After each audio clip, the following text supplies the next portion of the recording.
क्या सीजेपी सच में voice of lazy और अनएम्प्लॉयड है या फिर किसी और की आवाज और किसी और के नाम से?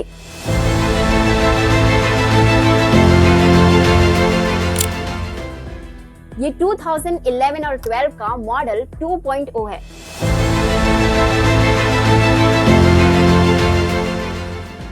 $2029 का सिग्नल जो सीजेपी के सोशल मीडिया हैंडल पे है। तो क्या सीजेपी का टारगेट 2029 इलेक्शंस है?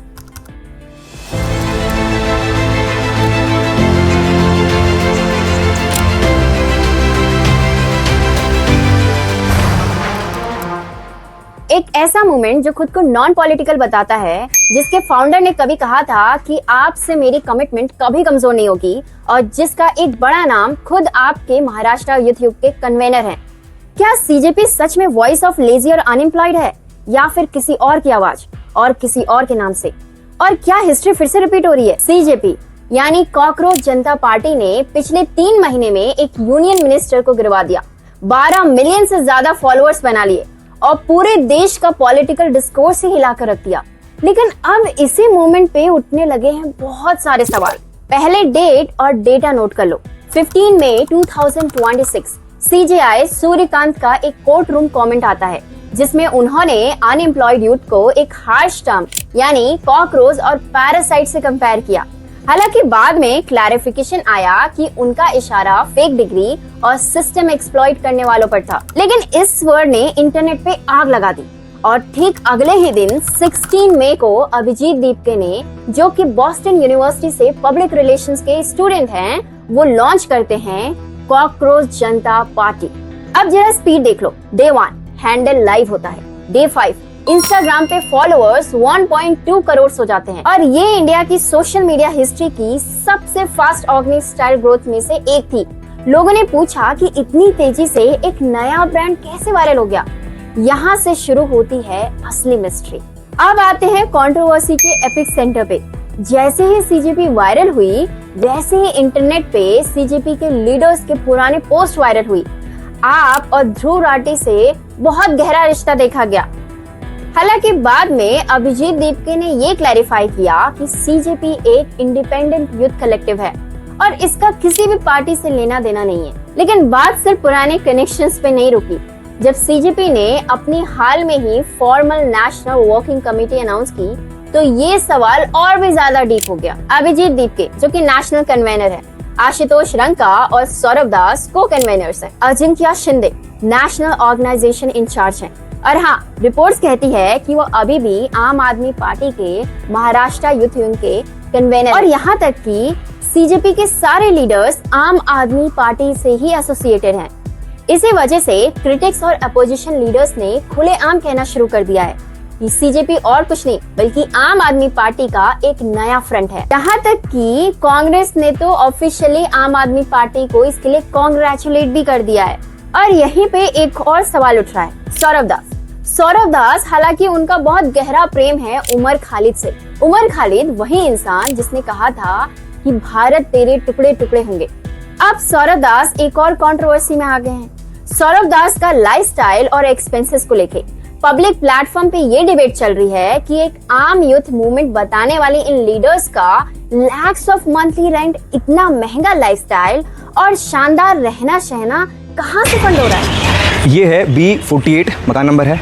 ये गिल्स फर्स्ट फ्लोर लिखा हुआ है और आनंद ग्राउंड फ्लोर लिखा हुआ है। मतलब ये जो मालिक हैं इसके, ये रहते हैं ऑस्ट्रेलिया में और इस घर की कीमत जो है, जो रेंट है, वो सौरभ दास पे कर रहे हैं। 12 लाख पर ईयर का ये रेंट पे कर रहे हैं। सवाल वही है कि इतना पैसा एक साधारण स्टूडेंट के पास कहाँ से आया? मिडिल क्लास फैमिली है, से बिलोंग करते हैं सौरभ दास।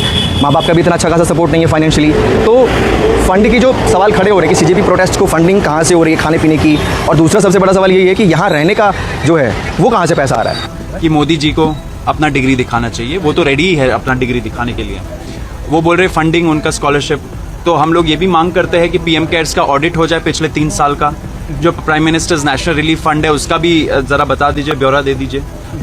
और एक social media influencer Faizan Ansari ने तो अभिजीत दीपके के खिलाफ एफआईआर भी दर्ज कर दी है। कैंपेन है जिसमें वो सेलिब्रिटी को पे करके बुला रहा है सर। यहाँ पे उर्फी जावेद को उसने 1 लाख रुपए दे के बुलाया, पूनम पांडे को उसने 20,000 रुपए दे के बुलाया। ये सारी अपडेट सर मुझे बॉम्बे से आ रही हैं और इसलिए सर आज मैं यहाँ पे आया हूँ अभिजीत के अगेंस्ट एक्शन लेने के लिए। लेकिन एक प्रेशर ग्रुप की असली परख तब होती है जब ग्राउंड पर बड़ा क्राइसिस आता है, और यहाँ सीजेपी को मिला उनका सबसे बड़ा टेस्ट। 29 जुलाई से झारखंड के रांची में हजारों स्टूडेंट्स जेपीएससी और जेडबलएससी पेपर लीक्स के खिलाफ प्रोटेस्ट कर रहे हैं। दीपिका इन्होंने बोला, अभिजीत दीपिका ने अनाउंस किया कि उन्हें टाइफाइड हो गया, इस कारण नहीं आ रहे। आप सब लोग इंस्टाग्राम का पेज खोलिए कॉकरोच जनता पार्टी का, झारखंड के लिए एक फोटो या वीडियो नहीं है, सिर्फ वो वीडियो कॉल डाला है, वो भी पब्लिक प्रेशर पे, एक फोटो या वीडियो नहीं है। मैं तो चाहता हूं आप आओ, बच्चों का सपोर्ट करो। यहाँ पे अगर आपके कहने पर फंडिंग आ सकती है, आपके कहने पर। दिन बीत गए, हफ्ते बीत गए, रिपोर्टर्स ने सीजेपी से बार बार पूछा कि आप झारखंड प्रोटेस्ट में क्यों नहीं जा रहे, और फिर सीजेपी की तरफ से जो रिस्पांस आया उसने सोशल मीडिया पे बवाल मचा दिया। और दूसरा ये कि इस आंदोलन को मजबूत करने के लिए हमसे जो हेल्प हो सकती है वो हम सारी हेल्प करेंगे। सबसे बड़ी हेल्प तो उनका ये कहना है आप चले आइए, समर्थन करिए जी, चलिए, आपके चल रही है समझ में आ रहा है, लेकिन सीजेपी के बाकी लोग तो जा सकते हैं, इस पर क्या? हम बिल्कुल उसी का प्लान कर रहे हैं अभी। लेकिन क्या हुआ ना, 36 दिन तक हमारा आंदोलन चला, तो उसमें कई सारे लोग हमारे बीमार भी पड़ चुके हैं। आशुतोष भी बीमार था, अभी वो रिकवर हो रहा है। और उसी के बाद हमारी मीटिंग जो करनी थी वो हमें पिछले हफ्ते ही करनी थी, लेकिन क्योंकि 36 दिनों का आंदोलन था, किसी को जरा भी आराम नहीं मिला था, तो लोग थोड़ा अपना घर चले गए थे, बीमार हो गए थे, सारे रिकवर कर रहे। रत्ना भी बीमार हो गई। रत्ना का कल ही मुझे मैसेज आया कि तू बीमार है, ये तो मीडिया में पता चल जाता है, हम लोग भी तो बीमार है, हमारे ऊपर कौन ध्यान दे रहा है। तो everybody is recovering, but yes we will go to Jharkhand very soon. और फिर वही बीमार सीजेपी लीडर्स कैमरे पे आराम से घूमते हुए नजर आ रहे हैं, पार्टी करते हुए नजर आ रहे हैं, और टीवी पे घंटों इंटरव्यूज देते हुए दिख रहे हैं। जिसके बाद सोनम वांगचुक जैसे फिगर्स ने भी इस सेलेक्टिव साइलेंस पे खुल के सवाल उठा दिए। Regrets. This is how the world is, and that's why people like us need to do things. No regrets, definitely, but as I said, a little disappointed with leaders of all political parties. वहीं Jharkhand protest में जब student से पूछा गया कि क्या उन्हें CJP चाहिए, तो स्टूडेंट्स का रिस्पांस सुनिए। मांग कर रहे हैं यहाँ आने की बात करें तो ना चाहिए बाबा, एंटी नेशन चाहिए नहीं, एंटी नेशन चाहिए नहीं हम लोग के। वीडियो कॉल पे आप बात कौन दिन के, कहाँ का दिन के, जो भारत का बुराई करे उसका हमको रिस्पॉन्स नहीं चाहिए, जेन्युइन नहीं चाहिए हमको। भारत का जो बात करेगा जेन्युइन रहेगा। एंटी नेशन जो आपका दीप के बोल रहे हैं, जो कॉकरोच बोलता है अपने आप को, हम लोग कॉकरोच है क्या? कितना मकोड़ा हम लोग हैं? नहीं है। हम लोग जो है ना एक जेंजी है, और जेंजी एक मतलब जीता जाता, हम लोग एक ही है। हालांकि दीपके ने प्रेस में ये बताया है कि वो झारखंड जरूर जाएंगे। चलो अब तुम्हें वो हिस्ट्री वाला फैक्ट याद दिलाती हूँ, क्योंकि हिस्ट्री कभी कभी खुद को कॉपी पेस्ट करती है। साल 2011 इंडिया का एक बहुत बड़ा मास मूवमेंट चल रहा था, इंडिया अगेंस्ट करप्शन, जिसे अन्ना हजारे लीड कर रहे थे। उस वक्त देश को यही बताया गया था कि ये मूवमेंट अपॉलिटिकल है, यानी इसका राजनीति से कोई लेना देना नहीं है, ये सिर्फ आम जनता की आवाज है। लाखों लोग रामलीला मैदान पे उतर आए, लेकिन अंजाम क्या हुआ पता है? बस 2 साल के अंदर 2012 में उसी मूवमेंट की कोख से जन्म लिया आम आदमी पार्टी ने, जिसे अरविंद केजरीवाल ने लीड किया। यानी जो प्लेटफॉर्म शुरू में non political civil society movement था, वो एक full flash electoral political party बन गया। और आज 2026 में वही पुराना प्लेबुक फिर से देखा जा रहा है। ये 2011 और 12 का मॉडल 2.0 है। पैटर्न सेम है, जैसे अरविंद केजरीवाल ने अन्ना हजारे के साथ किया था, वैसे ही अभिजीत दीपके ने सोनम वांगचुक को इग्नोर किया। यानी मूवमेंट के नाम पर ग्राउंड प्रेप करो, यूथ इमोशंस कैप्चर करो, और लॉन्ग टर्म में इलेक्टोरल रियल एस्टेट ग्रैब कर लो। और ये देखिए 2029 का सिग्नल जो सीजेपी के सोशल मीडिया हैंडल पे है। तो क्या सीजेपी का टारगेट 2029 इलेक्शंस? और ये सिर्फ इंडिया की कहानी नहीं है, ग्लोबल पॉलिटिक्स में एक बहुत एस्टेब्लिश्ड प्लेबुक है। चलिए आपको ले चलती हूँ अमेरिका के साल 2009 में।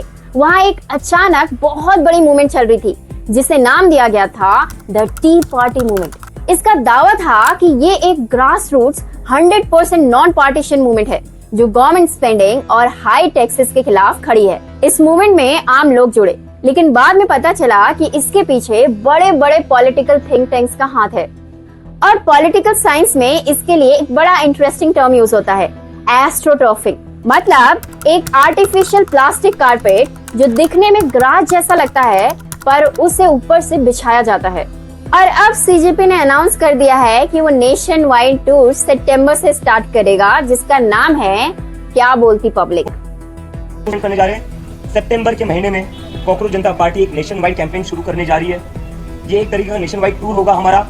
इस कैंपेन का नाम होगा क्या बोलती पब्लिक, क्योंकि अभी जो जरूरत है वो पब्लिक की बात होने का जरूरत है। पब्लिक को अपनी बात रखनी पड़ेगी, पब्लिक की आवाज सुनने का। तो आपको क्या लगता है, क्या ये सब जेन्युइन मूवमेंट है या फिर पॉलिटिकल टूल की? Let me know your thoughts in the comment section. जाने से पहले बस इतना ही कहना है कि अगर आपको लगता है कि ऐसी डीप और ऑनेस्ट वीडियोस और लोगों तक पहुंचनी चाहिए तो कथा ऑफ पावर को सब्सक्राइब जरूर कीजिए। और हम अपने पहले 500 सब्सक्राइबर्स की तरफ आगे बढ़ रहे हैं और आपका एक सब्सक्राइब हमारे लिए बहुत बड़ी मोटिवेशन होगा। मिलते हैं अगली वीडियो में।